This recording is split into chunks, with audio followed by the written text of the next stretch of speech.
Alright, my name is Kevin Molina. I am going to attempt to derive an equation for the moment of inertia of a hollow cylinder with uniform density rho.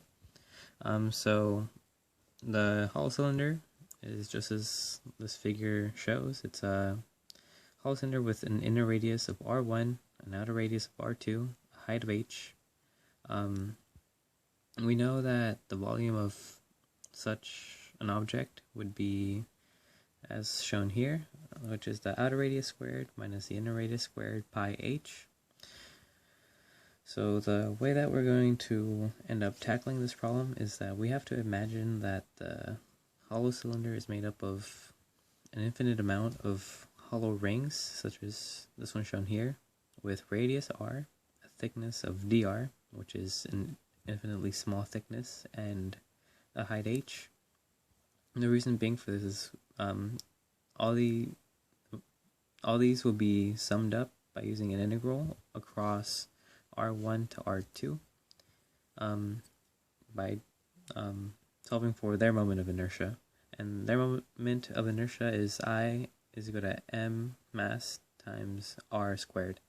So we need to find an equation for its mass, for its volume. So we start off by writing the equation for density, which we know to be mass over volume.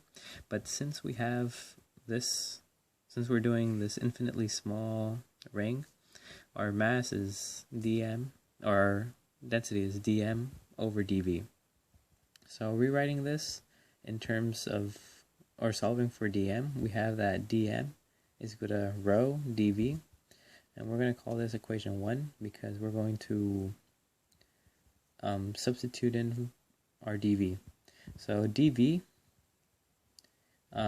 which is the volume, we will write this as the circumference times the thickness times the height. So what's the circumference of a cylinder? That's just 2 pi times r. The thickness of the cylinder, or in this case our infinitely small ring, is just dr. So it's 2 pi r dr, and height is still h. So we'll call this equation number 2. So now that we have established our dv, we can plug in this whole thing back into equation 1, where we have rho, our dm is equal to rho dv. So now our dm is going to equal to 2 pi rho times h r dr, and we'll call this equation 3.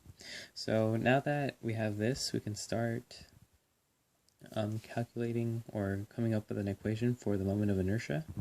So we do this by, like I said, taking the integral, and we go over here. So just as a reminder, moment of inertia is mass times r squared. In this case of the infinitely small and thin rings, our I is going to be equal to the integral, or the sum, of r squared dm instead of mass. So this, rewriting it, is just going to be the integral from the inner radius to the outer radius of r squared. And now we have our dm from equation 3, this whole thing, which we rewrite down. So r squared times 2 pi times rho times h times r dr.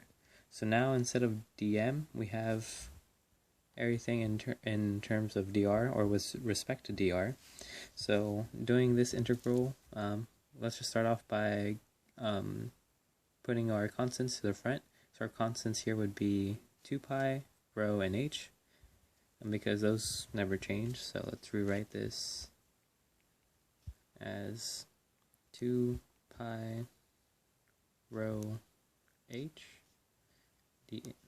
times the integral from inner radius to the outer radius of r cubed, because we have r squared times r, and with respect to dr.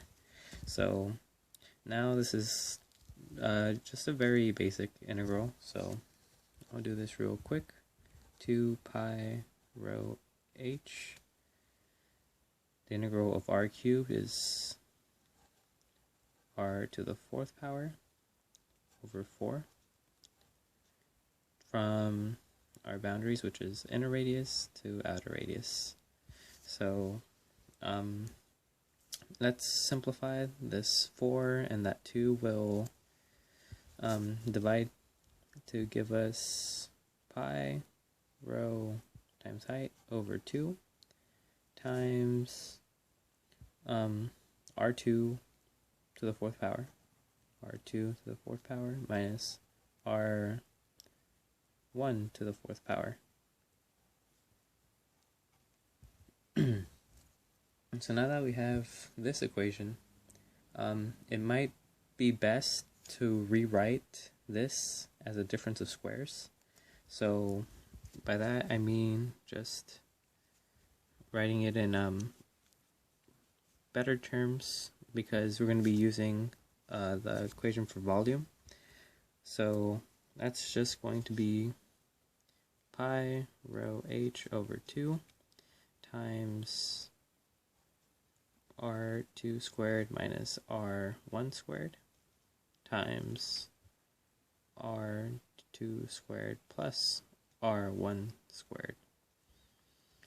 So this is all equal to our I, our moment of inertia. So we can still simplify this further.